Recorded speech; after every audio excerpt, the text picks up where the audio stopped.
lan moo tax le premier ministre Ousmane Sonko def déclaration bi mu def bi ñu bëgg a jël ni moom moo indi coow. En 2021 bi ñuy def reconduire le premier ministre Amadou Ba, l'honorable député Guy Marius Sagna avait écrit une lettre similaire au premier ministre Amadou Ba ni ko yaa ngi bëgg a ñëw assemblée nationale di fi def déclaration politique générale. mënoo ko def parce que ñun de suñu règlement intérieur bi on avait supprimé les dispositions du premier ministre suite à sa suppression en 2019 te ba tey jii malgré li ñu leen demandé delloo suñu donc maa ngi lay bind bataaxal ni la bul ñëw assemblée nationale di fi def sa déclaration politique générale parce que suñu règlement intérieur disposition yooyu nekk. Comme que Ousmane Sonko, premier ministre Ousmane Sonko, nous répétons le même courrier. Donc il n'y a pas de nouveauté. Nous avons le même courrier, Nico. Monsieur le Premier ministre, l'immobilier en 2021, mon live village, nous avons une assemblée de déclaration politique générale dans les dispositions. Il faut encadrer n'est règlement intérieur. Donc il y a rien de nouveau. La question qu'on devait se poser, interpeller tous les Sénégalais. Moi, j'ai été installé samedi, le 29. On nous a remis dans l'équipe qu'on donne aux députés un règlement intérieur. C'est censé nous guider, nous, sur le travail parlementaire. Dans ce document qu'on nous a remis donc samedi 29 juin 2024, les articles 97, 98, 99, comme dit Maître Babacar Ndiaye waxee ñu ngi ci figurer. Il faut que nous comprenions. Donc le document qui circule qu'on nous a remis que le président de l'Assemblée a de son autorité édité et distribué aux députés est un document qui contient des dispositions yoo xam ni dañ ko abrogé te kenn delloo sa. Il faut que nous soyons conscients de cela au sein de l'hémicycle. Am nañ ne nul n'est censé ignorer la loi mais day fekk ni la loi ñu xam ko mu nekk une loi certaine. Nous avons un document qui est bind article 97, 98, 99, que le Premier ministre, vous pouvez faire une déclaration politique générale, a 3 mois pour faire. Mais dispositions dont nous bindons n'est pas loi, normalement loi règlement intérieur, parce que 2019, il faut supprimer. La loi organique, il faut nous comprendre dans la constitution. Constitution d'Afrique, article 62, le règlement intérieur de l'Assemblée est une loi organique. On prévoit dans le article spécifique. Mais les lois qualifiées d'organiques, que nous les adopter ou les modifier sans la majorité absolue des voix de l'ensemble des députés composant l'Assemblée nationale. Mais on technique, ces lois organiques, en cas d'adoption ou de modification, doivent être obligatoirement soumises au contrôle du Conseil constitutionnel. Il y a que le Conseil constitutionnel qui a déclaré que la loi organique bien adoptée, ça respecte la Constitution avant de adopter. Donc, nous avons donc, de quelle autorité et de quel droit le président de l'Assemblée, en dépit des interpellations multiples qui nous défendre, que ce soit le député Mamadou Lamine Diallo, Bindouko, Wafoko, le député l'honorable député Guy Marius Sagna, pourquoi réunir l'Assemblée pour modifier le règlement intérieur? C'est la question qui devrait nous dire. Si au sein de l'Assemblée, on peut se permettre libéralité beaucoup, donc c'est extrêmement grave. Nous, comme qui sont intelligents, ils savent que avoir une réponse. Parce que interpeller les gens. Donc c'est depuis 2021. Nous sommes interpellés, nous avons créé une fausse histoire. Le Premier ministre de la parce que beaucoup de nous doutent qui est que l'Assemblée de fonctionner avec du faux. De inviter le Premier ministre, Nico, parce que les conséquences, le Premier ministre, nous avons déclaration politique générale. Il faut une motion de censure. La motion de censure n'est pas liée à la déclaration politique générale. Qu'est-ce qui est lié à la déclaration politique générale? C'est la question de confiance. Et c'est à la demande du Premier ministre moi je pose la question de confiance. L'Assemblée, sauf le boule, motion de censure, sauf le boule, déclaration politique générale. Vous n'êtes pas vous n'êtes pas session bi day ni ko benn yoon nga ko mën a def durant une session. Nous n'avons pas def 2 fois. Loolu constitution bi wax pourquoi le règlement intérieur est important. Gis nga constitution dafa ni benn yoon ngeen mën ci session exercer une motion de censure benn yoon mais bu dee groupe bi ko def beneen groupe bëgg koo def comment ça va se passer moo tax règlement intérieur mooy leer moo ni les signataires ñu signé woon la motion de censure yéen mënatu leen signer durant la session mais ñeneen mën nañoo signer et c'est une précision elle est importante. Absolument.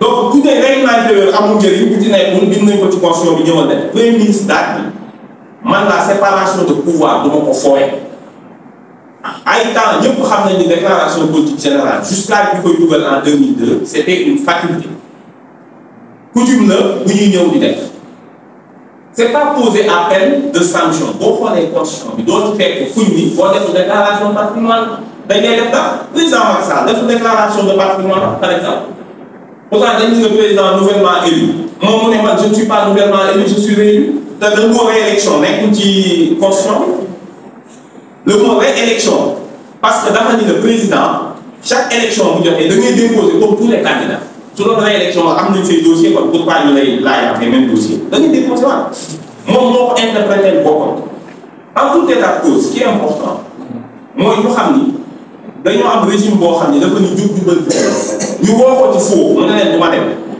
crise bi mooy la quelle est la crise institutionnelle bi ñu bëgg a créer nga ñëw def sa déclaration de patrimoine 2 jours 3 jours après ñu def la motion de censure motion bi jàll alors que motion bi nekkatul ci règlement intérieur mais qu'est-ce qui va se passer le gouvernement il tombe pas bu leen neexee ñu ne ñoo naan te loolu foog ngeen comprendre ni conseil constitutionnel mënu ko régler dans les dispositions actuelles les conditions d'une motion de censure quand ngay saisir le conseil constitutionnel à quel titre ñii li ñu bëgg mooy rendre le pays ingouvernable ils ont besoin de cette crise pour se maintenir parce que ñoom le choix qu'ils ont la stratégie elle est claire ñëpp xam nañ ko ils veulent rester jusqu'en 2027 la fin de leur mandat ñu ne l'idée sous-jacente bi ñu wax mooy gis dégg nga leen on va initier une révision constitutionnelle pour supprimer les dispositions relatives à la dissolution. Dans la philosophie constitutionnelle, quand il y a une élection au suffrage universel, ñu def le quinquennat, yéen par élégance, les 3 mois qui vous restent, vous ne pouvez pas bouleverser l'économie générale de régime politique. Parce que boo dites dissolution, qu'est-ce qu'ils veulent? Une dissolution, obliger le président mu jël un référendum, ñu dépenser ci 10-12 milliards, temps boobu yëpp kenn du liggéey. C'est ça le but. Ils sont dans la petite politique, entretenus par des gens ils se rendent pas compte, ils banalisent. Qu'est-ce qui s'est passé? Donc, c'est plus grave que la circulation de ce règlement intérieur. Frauduleux. Moi, l'article 56 de la loi organique sur les lois de finances, vous devez organiser un débat d'orientation constitutionnelle. Le président souverainement convoqué le député le jour même le ministre est venu. Nous décider à l'heure de l'ouverture de l'examen, nous disons bon, finalement, le premier ministre Ousmane Sonko, d'ailleurs, face à Facebook, jamais. Il faut qu'elle comprenne la gravité. Il faut que les journalistes aussi aident les populations, nous comprendre ce qui est en train de se jouer. Comment on peut violer une obligation constitutionnelle pour soi-disant répondre à des propos discourtois du premier ministre tenus en dehors de l'Assemblée, dans un acte qui ne lie pas l'Assemblée par ailleurs, qui n'est pas intervenu dans les relations entre l'Assemblée et le Premier ministre. Wax naa ailleurs si conseil constitutionnel ni woon yéen waa assemblée dégg naa da ngeen di jiiñ suñu yenn membres yi ni dañoo def corruption léegi man du fi ñëw jugé du ma maintenant mais assemblée institution mën na ni damaa dégg lu ñu metti on viole la loi ba l'article 56 sur la loi organique sur la loi de finances muy le débat d'orientation budgétaire nii dañ ko ajourné si tey pour soi-disant protester contre des propos politiques. Le Premier ministre, il est politique. Donc, l'immobilier l'affaire. Nous avons défini le règlement, motion de censure, c'est la constitution de règlement. Il y a des conditions d'encadrement, nous avons défini le règlement intérieur. Nous avons réintroduisez ces dispositions pour que je puisse me présenter à vous. Vous avez besoin de cette motion de censure, vous n'avez pas besoin d'une déclaration politique générale, ce n'est pas lié. Mais actuellement, nous savons que nous connaissons. Moi, le piège, moi, je ajoute ou c'est peut-être gars et nous réviser pour nous connaître. Empêcher le gouvernement, ça va nous faire perdre encore une semaine, un petit mois de juillet, le temps de gouvernement, de gouvernement, le ministre nommé Wadlen, etc., de reprendre les dossiers, ça nous fait perdre 15 jours. Quelle période de femme, il y a rien à voir. Vous 15 jours à mettre sans gouvernement, donc ça les arrange. C'est comme ça qu'ils espèrent ressusciter après l'élection présidentielle. Puis on a les rapports de force. Nous avons le peu de temps qu'il nous reste, on va organiser notre survie. Et notre survie, différer le plus longtemps possible, se donner des moyens juridiques pour différer le plus longtemps possible la possibilité de retrouver au recours à la suite d'une solution. L'IREC, moi, à l'Assemblée. Maintenant, la question essentielle qu'on doit poser au président, qui peut répondre devant la justice, encore une fois, parce que la session est fermée, on dit juste l'humilité. Nous ne pouvons pas arrêter, parce qu'on n'est pas en session, mais il peut être entendu par le docteur. Il peut être entendu. Parce qu'on n'est pas en session. Il ne peut pas être mis en garde à vue ou arrêté ou quoi que ce soit. Mais il peut être entendu. Il faut que le pourquoi il y a des pays. Mais les articles modifiés en plus. Parce que si vous supprimez les articles 97, 98, 99, DPG, déclaration de politique générale, question de confiance, motion de censure, si vous supprimez, il faut affecter l'examen à la commission d'examen des lois de qui article nous supprimer sur les finances publiques, l'évaluation des finances publiques. D'ailleurs, 10, nous avons 97 000. De ton point de droit. Alors que dans le texte 98, ça parle de la commission d'évaluation des finances publiques. Il y a un niveau d'EFCOBIS. Nous avons 98, 99, des niveaux d'EFCOBIS. Est-ce qu'un texte de loi de cette nature, nous pas et on demande pourquoi ils ont agi ainsi? Alors qu'ils avaient majorité pour changer le règlement. Et depuis plusieurs années quand même. Et malgré les interpellations, par ailleurs, du député Monotamid Diallo et de Dimanche Sagna. Les mots de fond du dossier.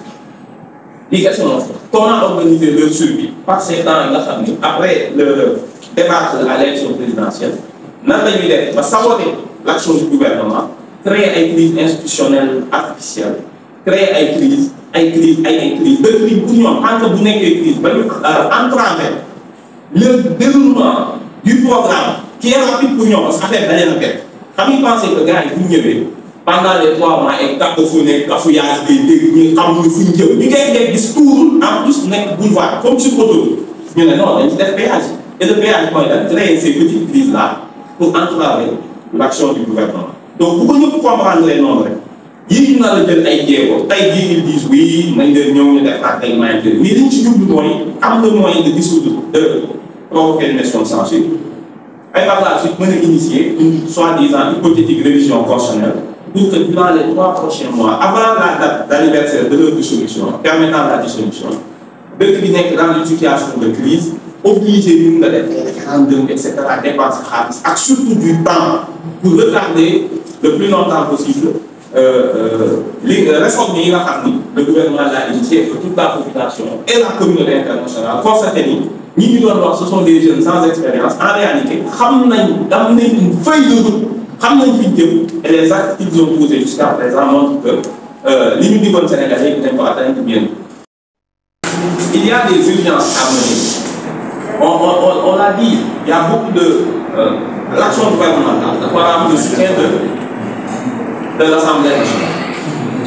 Et la preuve, comme ils ont réussi, grâce juste au bureau, à reporter le débat d'orientation budgétaire. Vous connaissez sur la loi de finances à venir. Ça a un retard d'information. Tout gouvernement élu, logique du quinquennat, quand on a fixé la durée du mandat à 5 ans, du président pour nous, tant que député, logique institutionnelle du moyen, que le président puisse avoir des moyens de gouverner. C'est pour empêcher d'éventuelles cohabitations, ay heures lay créer.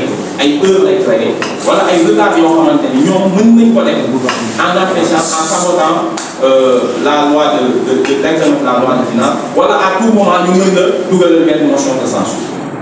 Donc c'est une logique institutionnelle. Induite par le quinquennat. Si le président de la République est élu pour 5 ans, l'Assemblée nationale peut élu pour 5 ans. Donc il faut une jonction. Si vous baillez l'année prochaine, tout 5 ans plus tard, on va nous retrouver dans la même situation. il faut définitivement qu'on puisse harmoniser. Donc, il n'y a pas de calcul machiavélique derrière. C'est une logique qu'il faut respecter. Le président doit avoir les moyens de gouverner, et les moyens de gouverner, c'est le pouvoir législatif. Donc, je pense que c'est un exercice de cohérence.